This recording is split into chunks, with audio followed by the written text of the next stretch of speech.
hermanitos y hermanitas. Una vez más damos inicio a la escuela de pastoral, segundo grado. Nos corresponde la lección 17 con el tema la misa, congregación eclesial. Hemos visto cómo nosotros podemos, ayudados por la gracia divina, a hacer obras buenas que vayan construyendo nuestra perfección espiritual que llamamos santificación.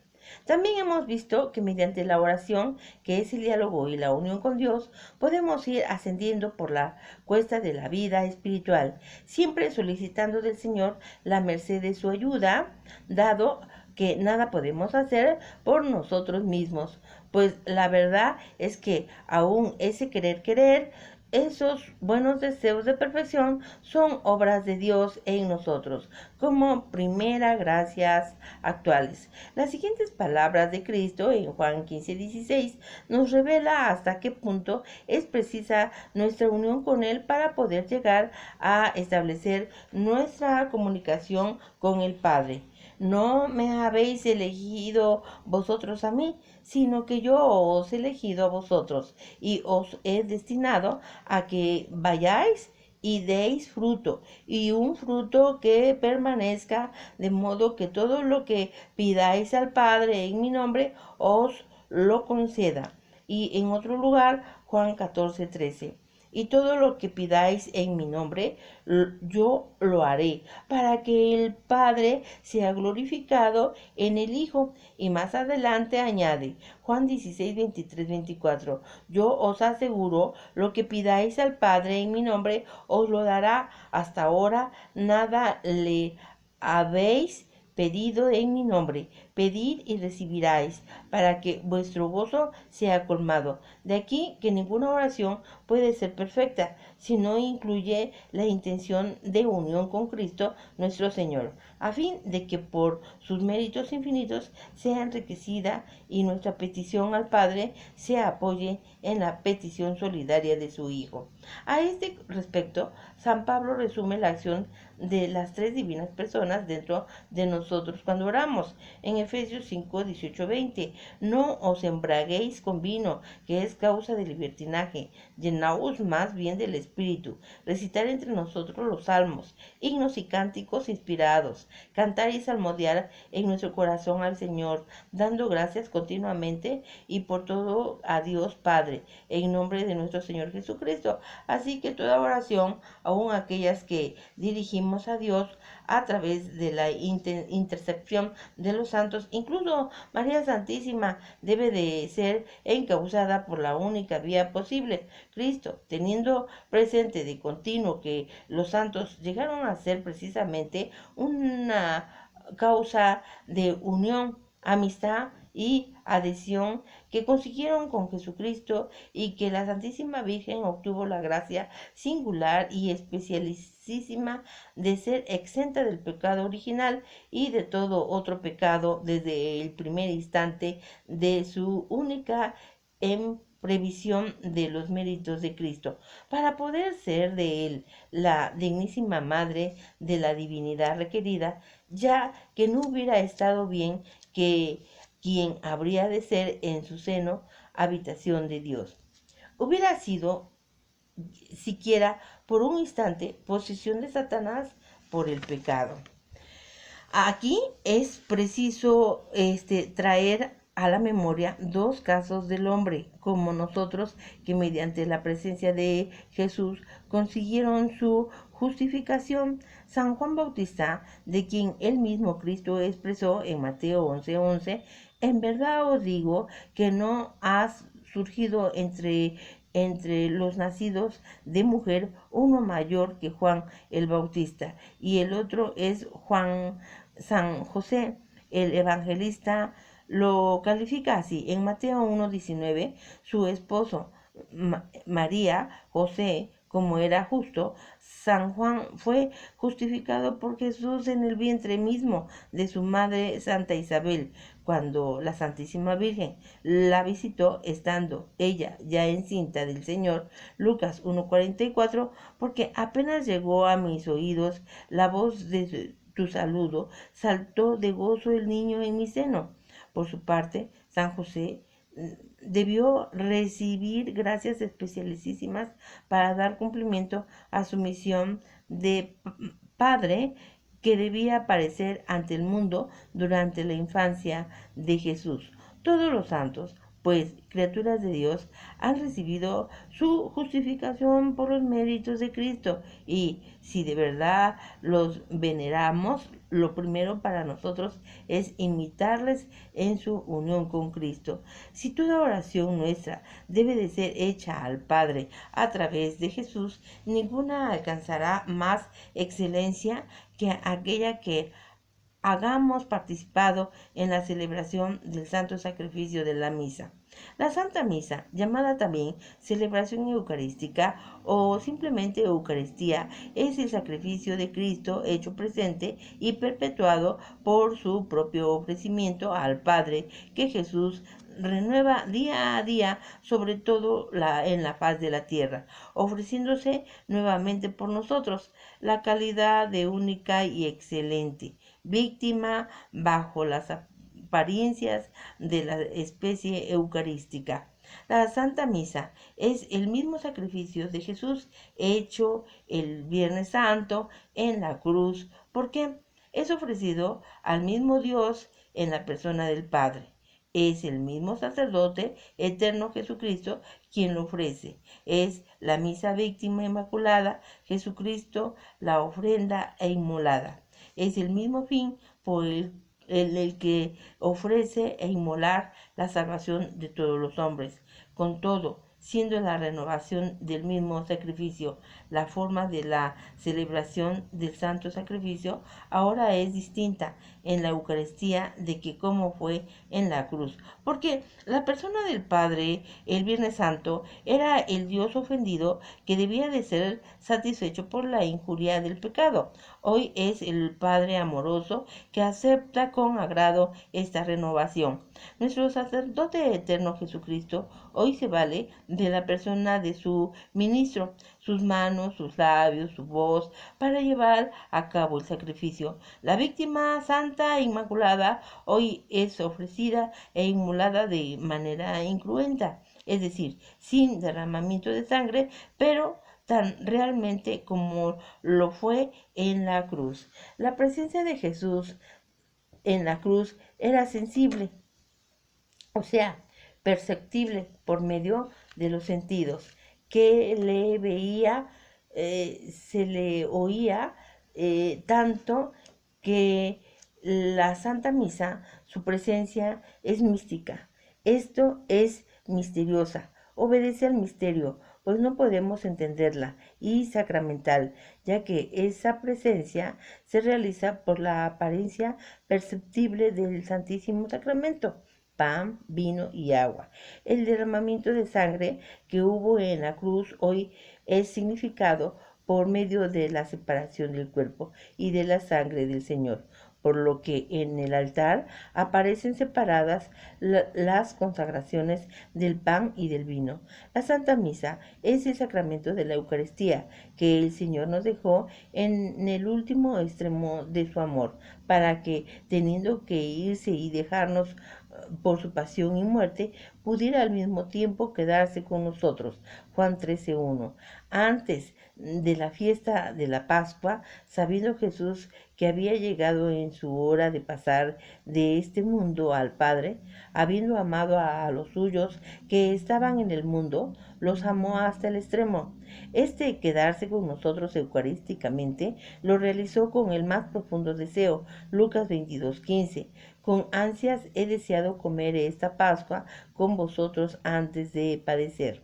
Y quiso que esto se perpetuara a través de los siglos, a fin de que todos los que en él creyeran pudieran gozar de su presencia sacramental, del santo sacrificio y de su alimentación eucarística, ya que lo dio únicamente a los que entonces creyeron en él, sino a todos los creyentes, a todos los tiempos, y así les dice en énfasis para que se le atienda. Juan 6:53-58. En verdad os digo, si no coméis la carne del Hijo del Hombre y no bebéis su sangre, no tenéis vida en vosotros. El que come mi carne y bebe mi sangre tiene vida eterna, y yo lo resucitaré en el último día. El que come mi carne y bebe mi sangre permanece en mí y yo en él, lo mismo que me ha enviado el Padre, que vive y yo vivo por el Padre, también el que me coma vivirá en mí. Este es el pan bajado del cielo, no como el que comieron vuestros padres y murieron. El que coma este pan vivirá para siempre. Para llevar a cabo esa perpetuación, el santo sacrificio eucarístico instituye el sacerdocio, concediendo a los apóstoles la facultad de consagrar el pan y el vino, de modo que a las palabras que ellos pronuncien se realice también la transustanciación del pan por el cuerpo y el vino. Por la sangre del mismo Señor, la transustanciación, cambio de la sustancia de pan y de vino por la del cuerpo y la sangre santísimos. No de otro modo habría sido posible, tras la partida del Señor Jesús, que los cristianos pudieran a través de los siglos recibir la Sagrada Eucaristía, tan necesaria para ello según las palabras de Cristo. Así instituye Jesús la economía del sacramento en 1 de Corintios 11, 23, 29. Dice Pablo, porque yo recibí del Señor lo que os he transmitido, que el Señor Jesús, la noche en que fue entregado, tomó pan y después de dar gracias, lo partió y dijo, este es mi cuerpo que se da por vosotros. Haced esto en recuerdo mío. Asimismo, también el cáliz, después de cenar, diciendo, este cáliz es la nueva alianza en mi sangre. ¿Cuántas veces lo beberéis? Hacerlo en recuerdo mío. Pues cada vez que conocéis este pan y bebéis este cáliz, anunciáis la muerte del Señor hasta que venga. Por tanto, quien coma del pan o beba el cáliz del Señor indignamente será reo del cuerpo y de la sangre del Señor. Examine, pues, cada cual y coma entonces el pan y beba del cáliz, pues quien come y bebe sin discernir del cuerpo, come su propio castigo. En esta enseñanza de San Pablo acerca de la Eucaristía encontramos todos estos elementos. La Sagrada Eucaristía es la institución divina por cuanto Cristo la celebró por primera vez. La transustanciación es obra de Cristo, explicada en sus discípulos al tiempo de la realidad. El pan se convierte en su cuerpo y el vino en su sangre.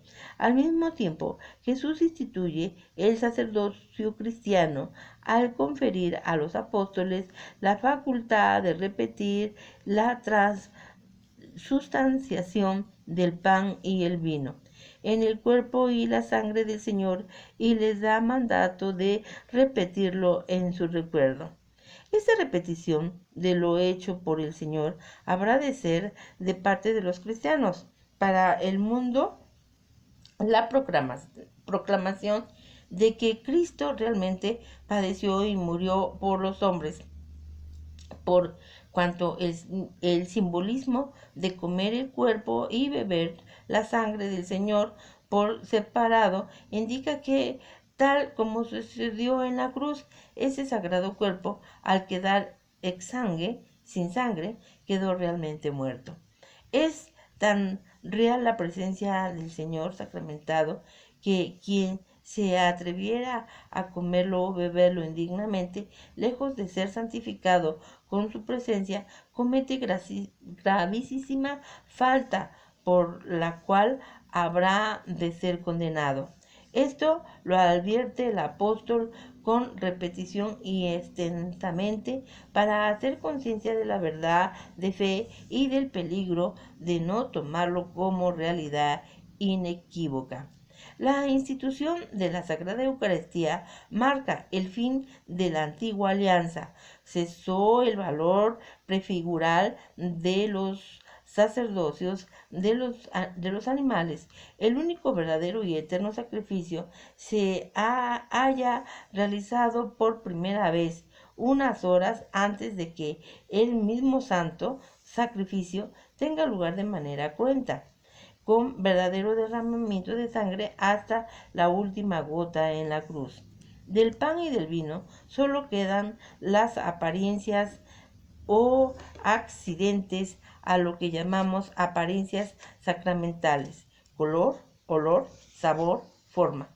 Estas apariencias son sensibles, esto es, distinguibles a través de nuestros sentidos, y por eso este sacramento es de fe. Cuando contemplamos la Santa Misa como conmemoración y repetición incruenta del sacrificio del Calvario, viene a la memoria en una aplicación fielmente real lo que Jesús dijo a Nicodemo, Juan 3:16: ¿por qué tanto amó Dios al mundo que dio a su Hijo único para que todo el que crea en Él no perezca, sino que tenga vida eterna? Y así, a través de los siglos, se va rememorando por la Santa Misa aquel momento supremo en que Cristo consumó la redención del mundo, entregándose voluntariamente a la muerte para que fuéramos salvos. El autor de la carta a los Hebreos es el gran enamorado del sacerdocio de Cristo. Así nos habla largamente de él en comparación de la religión de Moisés y la antigua alianza. Toda la economía de la antigua alianza se sustentaba sobre dos polos: el sacerdocio de Aarón y la ley de Moisés. La nueva alianza únicamente estriba todo ello en Cristo. Cristo, el ungido del Padre, sustituye con infinita ventaja el sacerdocio de Aarón con un sacerdocio perfectísimo y eterno. El espíritu de su doctrina deja atrás el cumplimiento literal de la ley. Su sacrificio anula los sacrificios de toros, ovejas y cabritos que, siendo figuras, no podían con su sangre borrar los pecados. En Hebreo 10, 11, 18. Y ciertamente todo sacerdote está en pie día tras día, oficiando y ofreciendo reiteradamente los mismos sacrificios que nunca pueden borrar pecados. Él, por lo contrario, habiendo ofrecido por los pecados un solo sacrificio, se sentó a la diestra de Dios para siempre, esperando desde entonces hasta que sus enemigos sean puestos por escabel de sus pies. El Salmo 1:10: el efecto, mediante una sola oblación, ha llevado a la perfección para siempre a los santificados. También el Espíritu Santo nos da testimonio de ello, porque después de haber dicho: esta alianza es la que pactaré con ellos después de aquellos días, dice el Señor: pondré mis leyes en sus corazones y en su mente las grabaré. Añade: y de sus pecados e iniquidades no me acordaré, ya que, ahora bien, donde hay remisión de estas cosas, ya no hay oblación por el pecado. Aquí va aludiendo el autor al sacerdocio eterno de Jesús, demostrando en ello la superioridad sobre el antiguo sacerdocio. En Hebreos 7:25: y por cuanto no fue sin juramento, pues los otros fueron hechos sacerdotes sin juramento, mientras éste lo fue bajo juramento por aquel que le dijo: juró el Señor y no se arrepentirá, tú eres sacerdote para siempre. Salmo 110. Por eso, de una mejor alianza resultó fiador Jesús. Además, aquellos sacerdotes fueron muchos, porque la muerte les impedía perdurar, pero este posee un sacerdocio perpetuo, porque pertenece para siempre. De ahí que pueda también salvar perfectamente a los que por él se llegan a Dios, ya que está siempre vivo para interceder en su favor. Así que la eternidad de Cristo, sacerdote, es la garantía de nuestra salvación. Por cuanto vive eternamente, intercedió por nosotros. La perfección del sumo sacerdote es que es Cristo, por cuanto nunca existió ni pudo existir en él el pecado. Se nos muestra en la carta de Hebreos 7, 26, 27. Así es el sumo sacerdote que nos convenía, santo, inocente, incontaminado, apartado de los pecadores e encubrado por encima de los cielos, que no tiene necesidad de ofrecer sacrificios cada día. Primero por sus pecados ofreció como aquellos sumos sacerdotes, luego por los del pueblo, y esto lo realizó de una vez para siempre, ofreciéndole a sí mismo un sumo sacerdote eterno en un nuevo santuario, con lo cual salimos ganando en Hebreos 8, 1, 2. Este es el punto capital de cuando venimos diciendo que tenemos un sumo sacerdote tal que se sentó a la diestra del trono de la majestad de los cielos, al servicio del santuario y de la tienda verdadera, erigida por el Señor, no por un hombre. De aquí que nuestra nueva y eterna alianza sea infinitamente y para siempre superior a la antigua. En Hebreos 8, 6, 9, mas ahora ha obtenido en un misterio santo mejor, cuanto el mediador de una mejor alianza como fundada en promesas mejores, pues si aquella primera fuera irreprochable, no habría lugar para una segunda. ¿Por qué les dice en tono de reproche? En Jeremías 31:32, he aquí que días viene, dice el Señor, y concertaré en la casa de Israel y con la casa de Judá una nueva alianza, no como la alianza que hice con sus padres el día en que los tomé de la mano para sacarlos de la tierra de Egipto.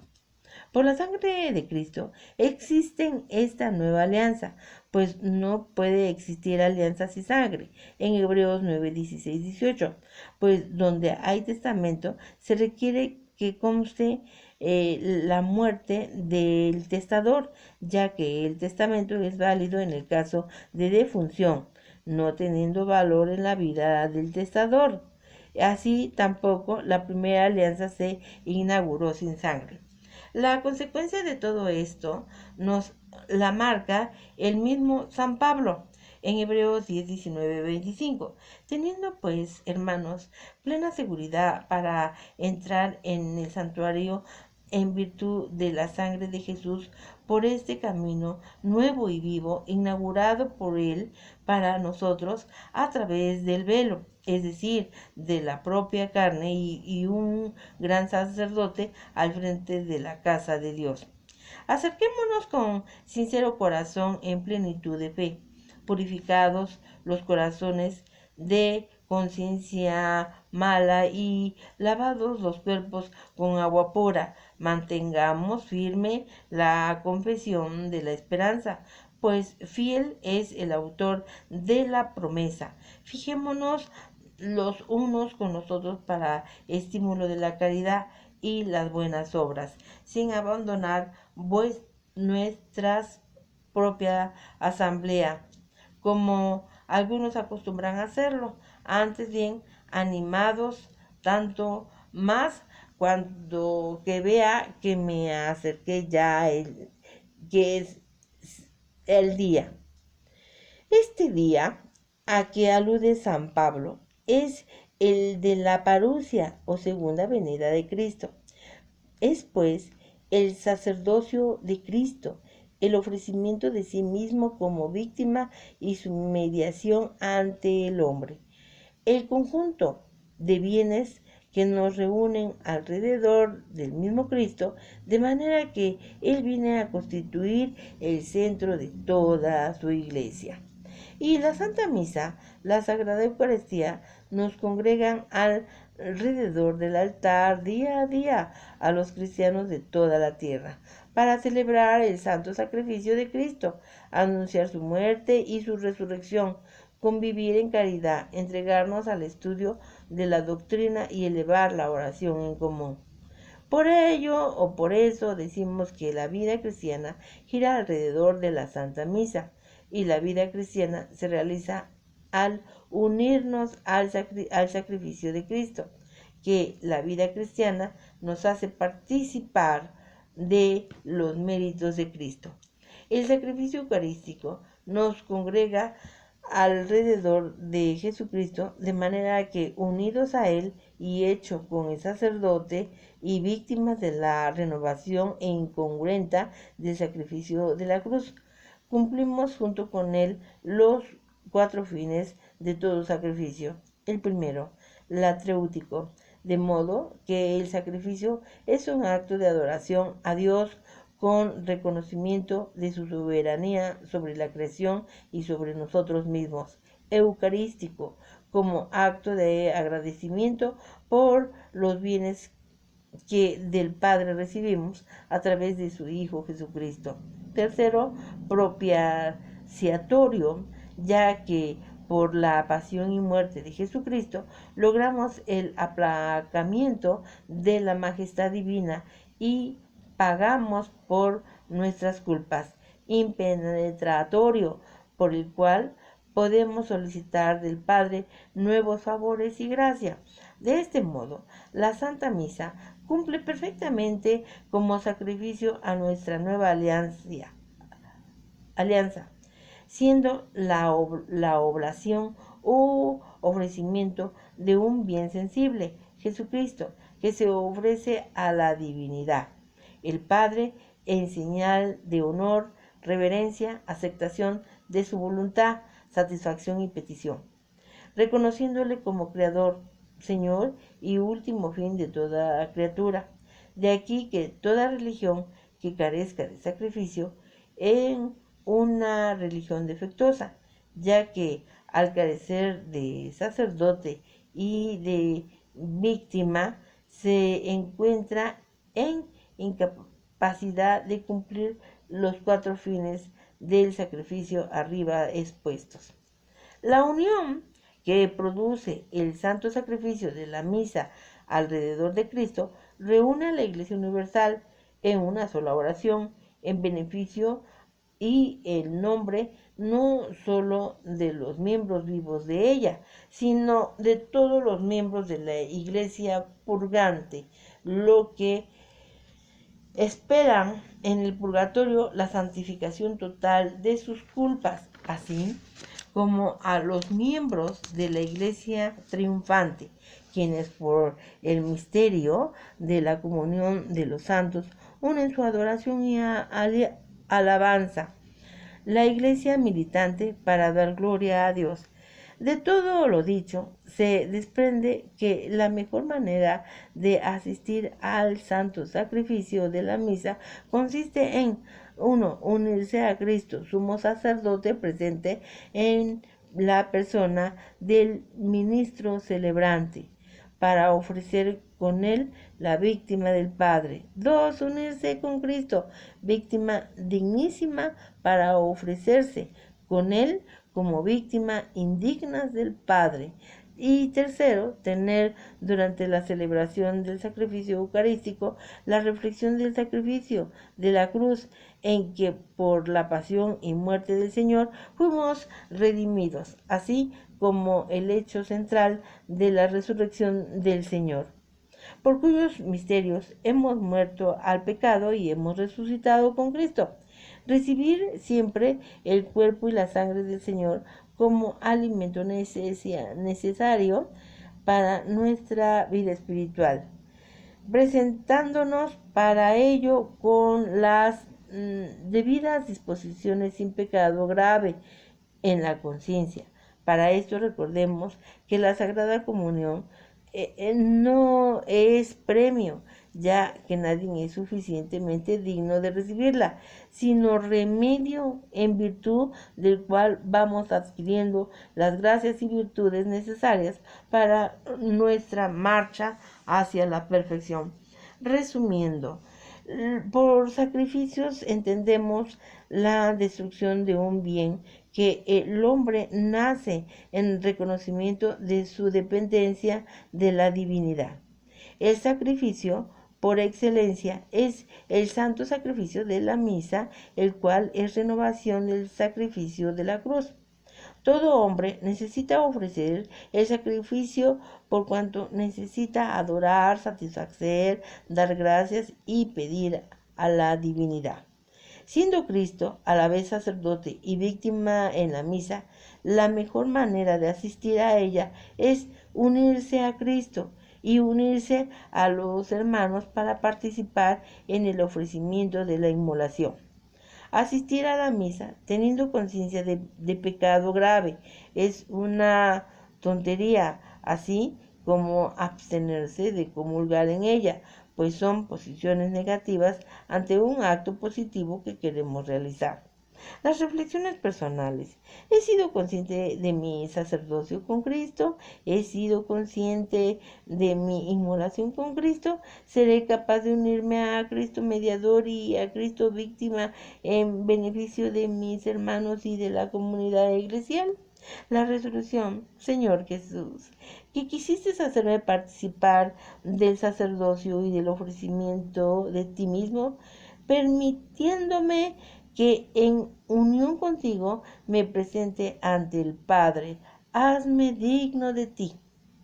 Hermanos y hermanitas, pues estamos terminando la lección que nos corresponde el día de hoy y pues te invito nuevamente a que te suscribas al canal para que así seamos más, para que tengamos un mejor grupo. También te invito a que me regales un like, una manita arriba. Te invito a que compartas esta lección con los demás hermanitos y de todo corazón te espero para la próxima lectura. Bueno, pues nos estamos despidiendo. Hasta pronto.